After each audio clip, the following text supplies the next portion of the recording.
صدري قرآن املأ قلبي قرآن واسق حياتي قرآن. أعوذ بالله السميع العليم من الشيطان الرجيم. بسم الله الرحمن الرحيم. الحمد لله وكفى والصلاة والسلام على خير الأنام محمد صلى الله عليه وسلم. ẹ̀yin olùwà ní ilé akínyìn ní kíkí àláfíà pé salamu alaykum wa rahmatullahi ta'ala wa barakatuh. lórí ètò wa Nasfat Alfawa òun náà ni a wà ní ènìyàn tí a fẹ́ ṣe àgbéyẹ̀wò rẹ̀ òun náà ni wípé gẹ́gẹ́ bí gbogbo náà ti ṣe mọ̀ wípé a ti wà nínú òru mẹ́wàá tó gbẹ̀yìn nínú oṣù Ramadan.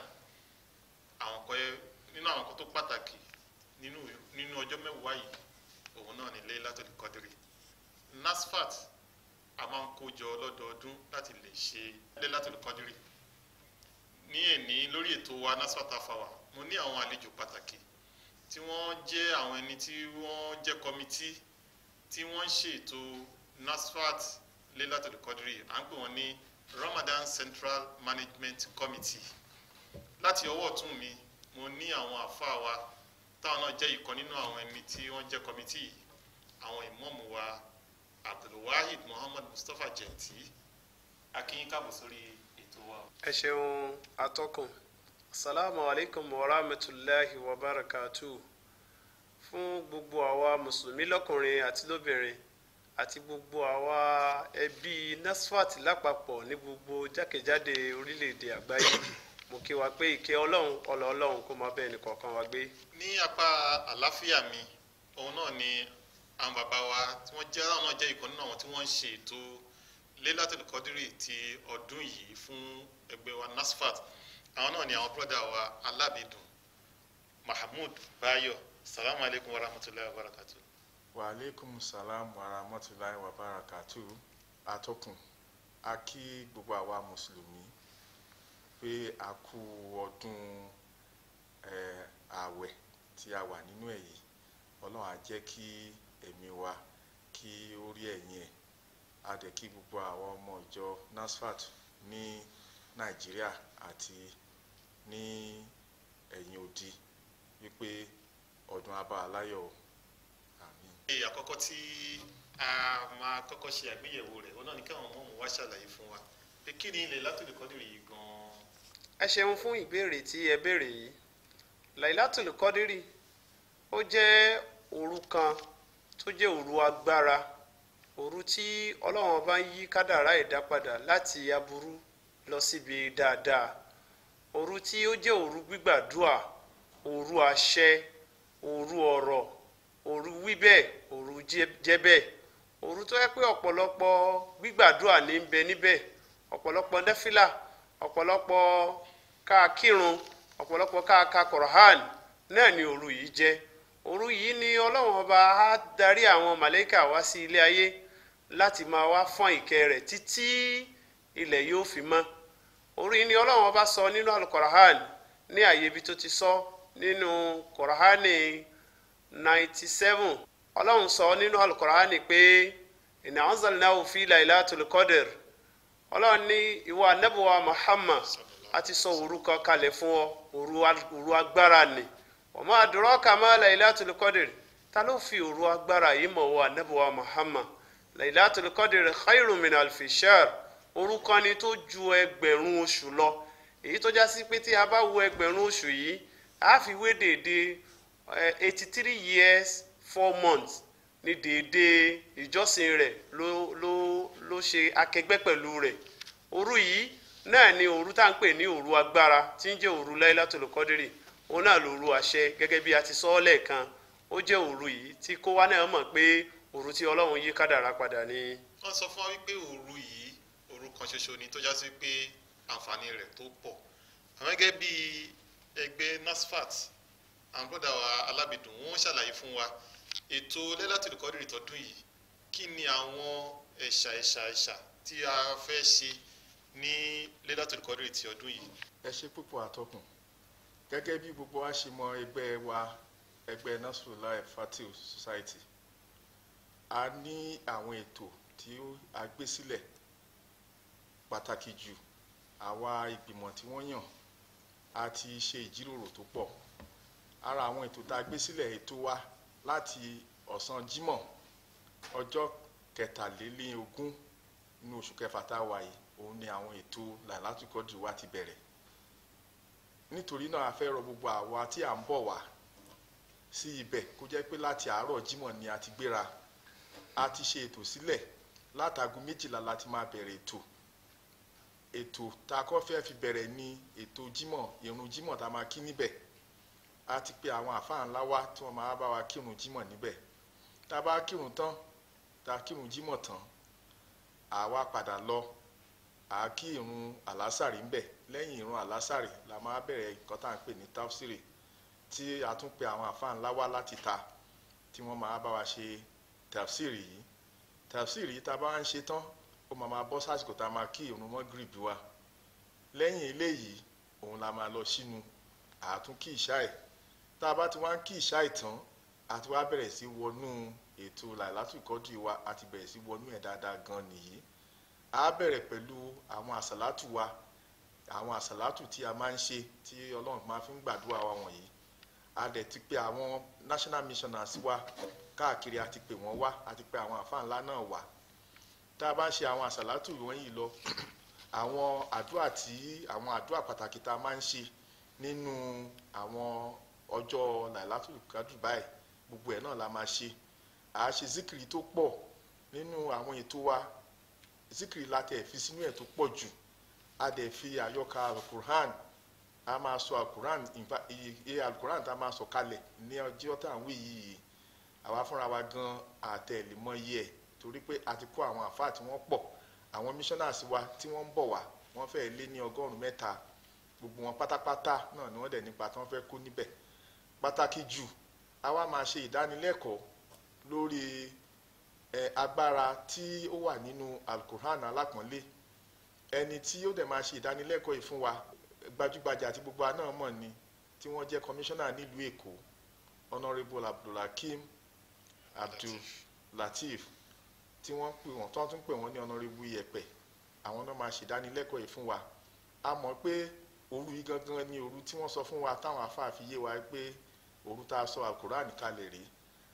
tó tí a bá wá ń ṣe ìdánilẹ́kọ̀ọ́ lórí agbára tó wà nínú alukur'an, ṣe ti mọ̀ pé gbogbo ẹ̀ náà ó bára wọn mu náà ni, kí àwa mùsùlùmí ká lè mọ bá a ṣe lè máa lo alukur'an láti lè máa fi gbọ́ gbogbo àwọn bùkátà wa, ìṣòro wa, gbogbo ẹ̀ ni ó máa yọ jáde nínú ìdánilẹ́kọ̀ọ́ tó ń fẹ́ ṣe fún wa yìí. Ẹni tí ó jẹ́ acting chief missioner wa, àwọn náà máa bá wa darí, náà máa bẹ̀rẹ̀ sí bá wa darí náfìlà. Gbogbo àwọn national missioners wa náà ní náfìlà tá a máa yàn ní ọdún yìí. Àwọn acting national chief missioner wa, wọ́n ti sọ fún wa pé gbogbo àná la máa tẹ̀ mọ́ lára lásìkò tá a bá yan náfìlà wọ̀nyí lọ́wọ́ pé àdúrà wa yóò gbà, àdúrà wa kò tẹ̀ títí gbà tiẹ̀ ní. Tá a bá wá ṣe eléyìí tán, kí àjẹsàrí wa, tún kí ìrun ṣubú yìí kó tó di pé a kúrò níbẹ̀. Àwọn ètò tá a ṣe sílẹ̀ rèé. Tí ó bá padà yá, màá tún máa bẹ̀rẹ̀ sí wá ṣàlàyé gbogbo bá a ṣe fẹ́ jẹ́ kí ètò tí a fẹ́ ṣe wọ̀nyí bó ṣe máa rọ gbogbo àwa tá à ń bọ̀, bó ṣe máa rọ̀ wá lọ́rùn. Àwa tá à ń bọ̀ láti Èkó ni o, àwa tá à ń bọ̀ láti Abẹ́òkúta ni o, láti Ìjẹ̀bú Òde, bó ṣe máa rọ̀ wá lọ́rùn. Ètò tí ìgbìmọ̀ yìí tí ó gbé sílẹ̀, gbogbo ẹ̀ la máa ṣàlàyé fún wa. Ẹ ṣé atọ́kùn. Wọ́n ti ṣàlàyé gbogbo àwọn ètò tí wọ́n máa ṣe, ó ti bẹ̀rẹ̀ látago 12 pẹ̀lú agbára akíjímọ̀ àṣegbogbo. Àmọ́ òru Lailatul Qadri, kí ni àǹfààní ẹ̀ gan-an? Ẹni tó tẹ̀ wá ń lé tó fi ń gbọ́ wa, kí ni ó fẹ́ mú wá, kí ni tó lè gbọ́, kí ló àǹfààní wo ló fẹ́ rí níbi Lailatul Qadri tí ó wà tí tó lásìkò gbọ́dọ̀ wà ní ibi ìmọ̀ gbọ́dọ̀ ṣe lè ní lẹ́yìn. Ẹ ṣé atọ́kùn. Gẹ́gẹ́ bí àwa náà ti mọ̀ pé nínú tí ó jẹ́ kí NASFAT ó làmìlaka ní gbogbo àgbáńlá ayé, òun náà ni òru Lailatul Qadri tí NASFAT sì fi ṣeré rárá láti àárọ̀ ọjọ́ Jímọ̀ tí ẹnìkejì mi ti ṣàlàyé pé Jímọ̀ ni agbára òru yìí ti bẹ̀rẹ̀ sí sọ̀kalẹ̀. Àwọn oníranran àdúà yóò máa ṣẹlẹ̀. Gbogbo àwọn tí wọ́n bá wá síbẹ̀ àǹfààní ńlá ni wọ́n ó jẹ nítorí àìmọye àwọn èyí tá a ti ṣe sẹ́yìn táwọn èèyàn sì ti fún wa ní ìró pé gbígbàdúrà dé sáwọn. Èyí tá a ṣe lọ ní ọdún tó lọ, arábìnrin kan tó lóyún ó sì bímọ ní ọjọ́ yẹn. Èyí fi hàn wá pé òru àṣẹ ni. Gbogbo ẹni tó bá wà níbẹ̀ tó bá wá, wọ́n tara wíwá yìí, wọ́n tara rẹ̀ ṣoríire. Kádàrá tí a ti kádàrá mọ́ kó wá, bóyá yálà yìí tí ò dání, òru yìí àti gbígbàdúrà ọjọ́ yìí yóò fún ọ láǹfààní àti yí kádàrá yìí padà lọ di olóríire. Ẹni tí ń wáṣẹ́ á ríṣẹ́, ẹni tí ń wá owó á rí owó, ẹni tí ń wá ọlà á rí ọlà, ẹni tó fẹ́ bímọ á rọmọ bí, ẹni tó fẹ́ ṣèrìn àjò á ṣèrìn àjò, ẹni tí àjàgà ń bẹ lọ́rùn rẹ̀. Òru yìí jẹ́ òru kan tó yá pé tí èèyàn bá gbìyànjú láti wá sí òru Lailatul Qadri Nasfat yìí, gbogbo àjàgà yẹn ni ó bọ́ kalẹ̀ lára rẹ̀, tó já sí pé òru yìí táwọn èèyàn sì ń jẹ́rìí bẹ́ẹ̀. Ní ọdún yìí ìyàtọ̀ rẹ̀ ni pé ọ̀pọ̀ nínú àwọn àfáà wa tí a ti foríkorí tí gbogbo wọn náà sì máa wà ní erí ìkàlẹ̀, ọ̀pọ̀ nínú àdúà, ọ̀pọ̀ nínú síkìrí, ọ̀pọ̀ nínú náfìlà, ọ̀pọ̀ nínú kíka àlùkùránì lérí ara wọn ni ó ṣẹlẹ̀ ní ọjọ́ yìí. Oníranran hútùbà ni ó sọ̀kalẹ̀. Gbogbo ẹnikẹ́ni tó bá wà ń bẹ̀ mo mà kí kú oríire o, torí pé lẹ́yìn Lailatul Qadri tọdún yìí àìmọye èèyàn ni ó padà wá jẹ́rìí ju ti tẹ́lẹ̀ lọ. Fountain University, Osogbo, the University of the National Al-Fatih Society, NASFAT, offers qualitative undergraduate and postgraduate education with courses in the College of Management and Social Sciences, as well as the College of Natural and Applied Sciences. Fountain University, Osogbo, is a faith-based character-building institution with fully accredited courses and international exchange program with ultra-modern science laboratories and well-equipped mass communication studio complex. Fountain prides itself as a pace-setting university in exposing students to professional best practices. Our graduates have excelled in their various careers and won prestigious presidential scholarship awards. Fountain University also runs part-time and professional programs. Admission is on for applicants through UTME and direct entry. Visit our website or call. Fountain University Osogbo, faith, knowledge and service.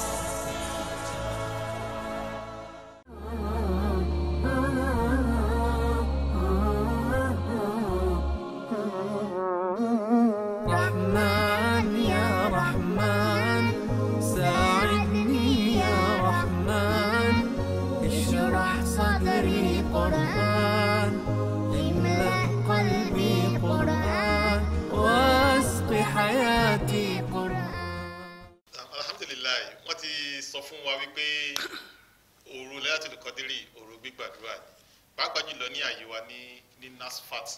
Àwọn nínú nǹkan tí wọ́n sọ fún wa sà òun náà ni pé lọ́dún tó kọjá ara wọn tí wọ́n bímọ. Kí ni ètò tí a ti ní kalẹ̀ fún àwọn èèyàn bẹ́ẹ̀, àìrò àwọn tó fẹ́ bí tó bá bímọ bẹ́ẹ̀, àbí bẹ́ẹ̀ kọ́ àwọn tí wọ́n ń bọ̀ lọ́nà, ètò mọ́tò ibo ni, kí ni ètò ààbò oríṣiríṣi bẹ́ẹ̀, kí ni àwọn ètò tí ìgbìmọ̀ yín tí wọ́n ti ṣe láti lè jẹ́ pé Lailatul Qadri tọdún yìí ó lọ láìsí wàhálà kankan. Ẹ ṣe àtọkùn. Àwọn ìgbìmọ̀ wa wọ́n ti gbogbo ètò. Lára àwọn ètò tá a tẹ̀ kọ́kọ́ ṣe ni pé a ti lọ sí orí ilẹ̀ láti lọ wo orí ilẹ̀ wa. Àwọn ibi tí a kọ́kọ́ ń fi ṣe ibi tí a ń gbé ọkọ̀ sí, ibi tí a máa ń páàkì mọ́tò wa sí, nípasẹ̀ pé àwọn nǹkan díẹ̀díẹ̀ ó ti dé bá ibẹ̀ yẹn, ìyípo díẹ̀ ti dé bá bẹ̀ yẹn, àpadà tí wàá lọ tún àwọn bòmíì ṣe tán máa páàkì mọ́tò sí. Àndẹ́ gbogbo wa náà ṣe mọ̀ pé ẹgbẹ́ wa ẹgbẹ́ elétò púpọ̀ ni, a mọ̀ pé àwọn èèyàn ń bọ̀ wá, a dẹ̀ mọ̀ pé wọ́n ń ṣe ọ̀nà, wọ́n ń tún ọ̀nà ṣe ní ọ̀nà Lagos Ibadan expressway lọ́wọ́ nísìn. Nítorí ẹ̀ a fẹ́ kó jẹ́ pé àwọn tí wọ́n bá lè jọ papọ̀ gba mọ́tò, kí wọ́n gba mọ́tò kan máa gbé bọ̀. Ṣùgbọ́n àwa elétò gangan fúnra wa àtẹ̀ tí wá ṣètò wípé àwọn mọ́tò máa wà tí a gbé sílẹ̀, bọ́ọ̀sì ńláńlá bọ̀rọ̀gìnì tí ó máa wà ní Agége, ó máa wà ní Pangrove Onípàn, tí wọ́n máa kó àwọn èèyàn wa lọ sí orí ilẹ̀ wa. àwa tá a bá tẹ̀tẹ̀ wá gbé mọ́tò tiwa wá fúnra wa a ti fi àyè sílẹ̀ tí a máa páàkì mọ́tò sí. Lórí ètò ààbò a ní àwọn tí wọ́n fẹ́ bá wa ṣiṣẹ́, àwọn agbófinró tó fẹ́ bá wa ṣiṣẹ́, àwọn èèyàn títí wá láti NASFAT, àwọn tí a ní nínú ilé wọ́n lọ bí 100 tí wọ́n máa pèsè ààbò fún wa ń bẹ̀.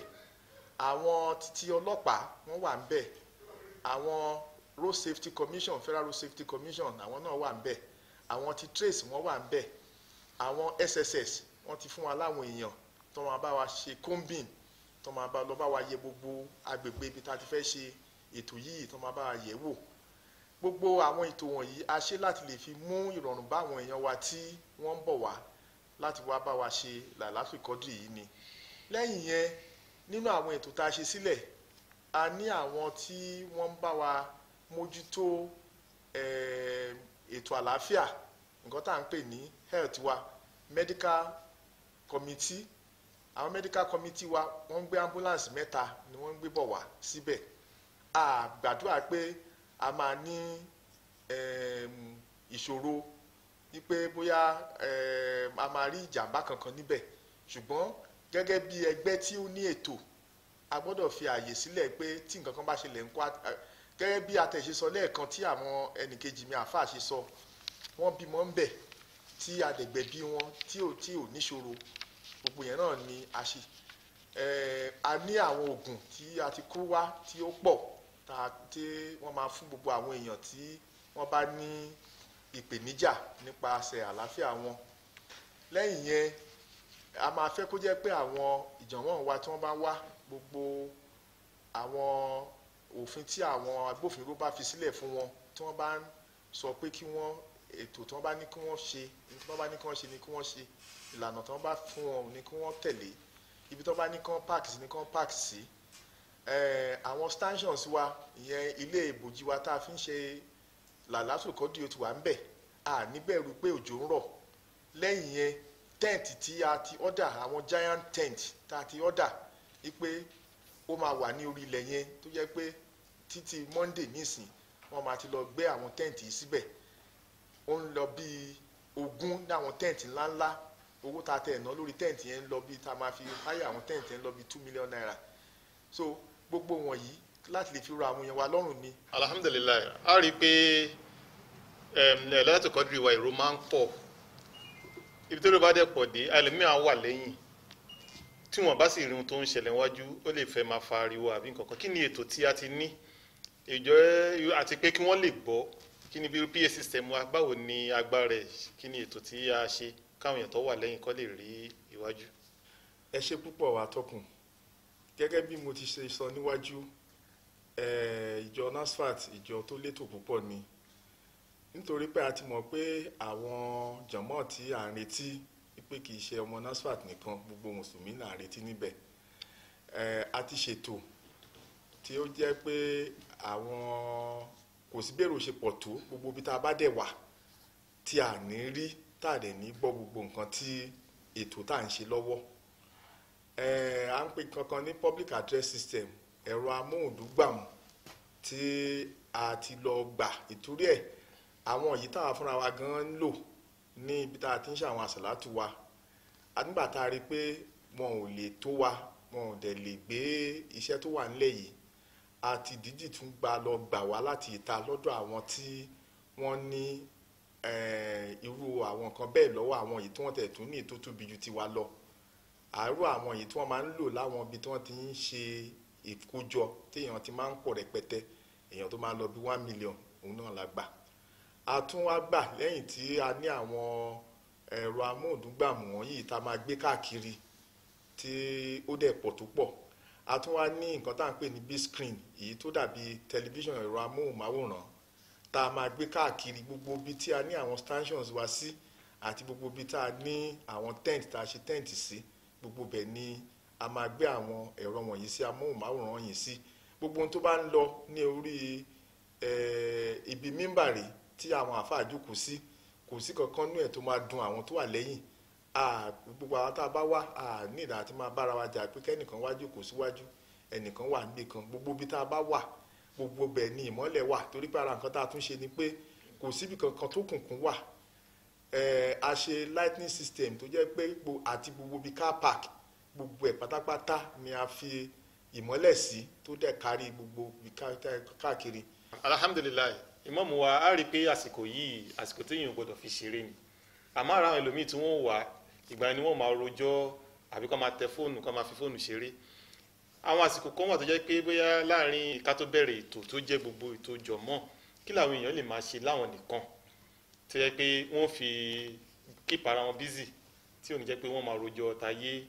ẹ ṣe atọ́kùn àìmọye nǹkan ni èèyàn lè máa ṣe yàtọ̀ sí pé yóò máa wá rojọ́ ní ọjọ́ yìí nítorí pé ọjọ́ yìí ọjọ́ agbára ni gẹ́gẹ́ bí a ṣe sọ pé ọjọ́ àṣẹ ni ọjọ́ gbígbàdúrà ni èèyàn lè fi ara rẹ̀ lẹ̀ fún ọlọ́run kó ní ìgbàgbọ́ pé òun wá pàdé ọlọ́run ọba àlèkè ọlá ni òun sì wá fojú gan ní ànábọ̀wá Muhammad nítorí pé ọjọ́ yìí gbogbo ohun téèyàn bá ṣe àdìpèlé oore ni ó gbà lẹ́san níjọ́ náà ó lóore ju ẹ̀sìn téèyàn sìn fún odidi 83 years 4 months lọ àwọn nǹkan tí a lè máa ṣe ó pọ̀ rẹpẹtẹ gẹ́gẹ́ bíi pé ànábọ̀wá Muhammad gẹ́gẹ́ bí a ti sọ lẹ́ẹ̀kan pé ìyá wa Aisha ó lọ bá ànábì pé tóun bá tiẹ̀ ṣe kòńgẹ́ ọjọ́ yìí àdúrà wo lòun gbọ́dọ̀ máa ṣe ànábì wa wí fún pé kẹ́límà tí wàá máa wí gbólóhùn tí wàá máa sọ òun náà ni pé Allahumma innaka al-afuwwu tuhibbul afwa fa'fu anni gbogbo wa náà ni a mọ àdúrà yìí kódà gan kò sẹ́ni tí ò lè wí kò sẹ́ni tí ò mọ̀ tẹ́lẹ̀ tí èèyàn bá ń sọ eléyìí ó tún jẹ́ àǹfààní fún yàn gbogbo ẹni tí ò bá wá lè rí wí gẹ́gẹ́ bí àwọn màmá wa gẹ́gẹ́ bí àwọn bàbá wa tí wọ́n ti dàgbà tí wọ́n lè máa sọ lárúbáwá yìí bó ṣe astaghfirullah lèyẹn bá ń ṣe déédéé bó ṣe alhamdulillah lèyẹn bá ń ṣe déédéé bó ṣe la ilaha illallah lèyẹn bá ń ṣe déédéé kódà kó jẹ́ kan nínú ìwé àwọn àsàlátù wa àwọn àsìkáàrù wa tá à ń ṣe nínú ìwé àsàlátù wa la bá gbámú la bá ń ṣe èyí ó pàdé ọlọ́run tí ó sì bá ọlọ́run ọba rẹ̀ pàdé ó sì lóore jù fún wa ju ká máa rìn káàkiri ju ká máa rojọ́ lọ ju ká máa ṣe nǹkan míì ju ká máa tẹ fóònù tàbí ká máa sọ pé à ń WhatsApp àbí gbogbo oníranran èyí tó lè disturb wa lára pé kéèyàn bá ọlọ́run ẹlẹ́dàá rẹ̀ pàdé níjọ́ náà. ní ìparí sà kí ni ètò tí ó wà nílẹ̀ fún àwọn èèyàn nítorí gẹ́gẹ́ bí ìmọ̀ kí tá bá ń ṣe àwọn ètò wa lọ tá à ń ṣàdúrà tá à ń yan náfìlà a ní ìdí káwọn èèyàn kẹ́mi wọn wà lórí ohun tí wọ́n ń ṣe yẹn kí lètò tó wà nílẹ̀ tó yá sí pé ẹ̀mí wọn ò ní máa darí lọ síbi ibi tí mo páàkì mọ́tò mi sí àbí nǹkan kan àbẹ́rù ń bà wá kí ni àwọn ètò wa tí ẹ ti ṣe kalẹ̀ fún wa. ẹ ṣeun atọ́kùn mi ò níyé máa sọ pé ẹgbẹ́ wa ẹgbẹ́ elétò púpọ̀ ni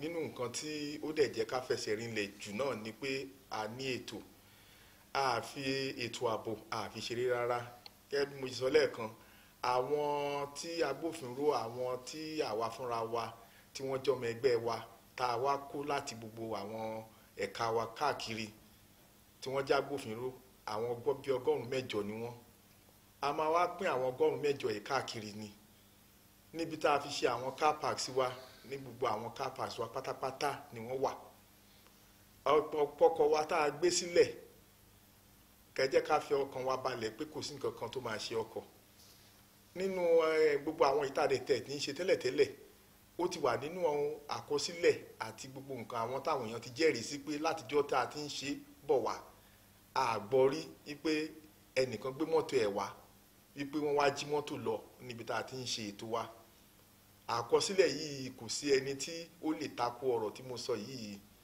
àwọn agbófinró wa lẹ́yìn àwọn títí wa tá a ní nílé agábà ṣe sọ àwọn ọlọ́pàá wà tí wọ́n á tún máa gbé ọkọ̀ wọn káàkiri àwọn road safety gbogbo wọn náà ló wà trace gbogbo wọn bẹ́ẹ̀ náà ni wọ́n wà tí wọ́n tó máa dáàbò bò wá ọlọ́run láláàbò tó pọ̀ jù ṣùgbọ́n àwa náà fúnra wa àfi tì sí pé ọlọ́run nìkan torí pé àwọn àfáà ti sọ fún wa pé ànábì fún rẹ̀ náà sọ fún wa sallallahu alaihi wasallam pé káwa náà fúnra wa o kí tí a bá tẹ̀ ń retí nǹkan látọ̀dọ̀ ọlọ́run àwọn ètò yẹ káwa náà ṣe fúnra wa ká máa ṣe ká máa wò pé ọlọ́run nìkan ló máa dáàbò ẹ̀ bò wá so ọlọ́run náà ló ń dáàbò bò wá ṣùgbọ́n a ti ṣe àwọn ètò wọ̀nyí tó fi jẹ́ pé gbogbo àwa tá a bá wá fún ètò ọkàn wa ò ní láti máa ṣe ròyìnròyìn lórí pé bóyá nǹkan tá a fi sílẹ̀ o àwọn dúkìá wa tá a kó sínú mọ́tò àbí fóònù nǹkan tá a kàn máa sọ ni pé àwa tá a bá mú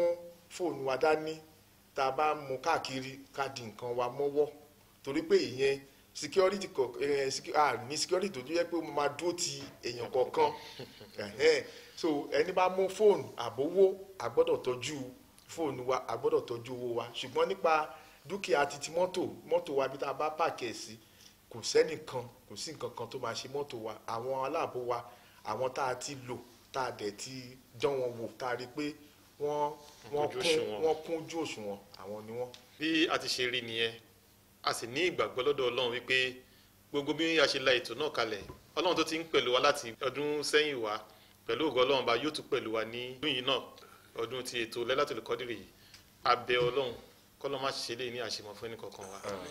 gẹ́gẹ́ bí ìdíyẹ sọ fún wa ọjọ́ Jímọ̀ ọjọ́ 23 òun náà ni ètò Lailatul Qadri wa yóò wáyé látago 12 lórí ilẹ̀ wa Nasfat Islamic Center ní àṣeṣe ibẹ̀ náà ni yóò ti wáyé.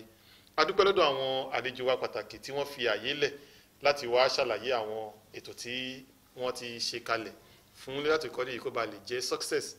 Àwọn bàbá wa Lábìdùn Mahmood Bayo a dúpẹ́ lọ́wọ́ yín o Ọlọ́run jẹ́ ká máa rí yín bá o Ọlọ́run á bá kún yín lọ́wọ́ o. Bákan náà ni a kí àwọn ìmáàmù wa Abdulwahid Muhammad Mustapha Jenti Ọlọ́run bá yóò máa pẹ̀lú yín o. Nígbà tá à ń sọ fún wa pé Lailatul Qadri ìtọ́dún yìí yóò jẹ́ àkànṣe ìgbàdúrà kẹ́ni kankan nu wa ká má ṣàlàyé wa ká mọ̀ rẹ̀ wa kí a sì mú mọ̀lẹ́bí wa. À ń dágbére fún wa pẹ̀lú ògo Ọlọ́run bá ní ìgbà tí a bá tún pàdé lórí ètò wa Nasfat Half Hour ní ọ̀la pẹ̀lú ògo Ọlọ́run èmi Usman Animasha ni mò ń sọ fún yín pé ó dàbọ̀ salamu alaykum wa rahmatulahi wa barakatuh.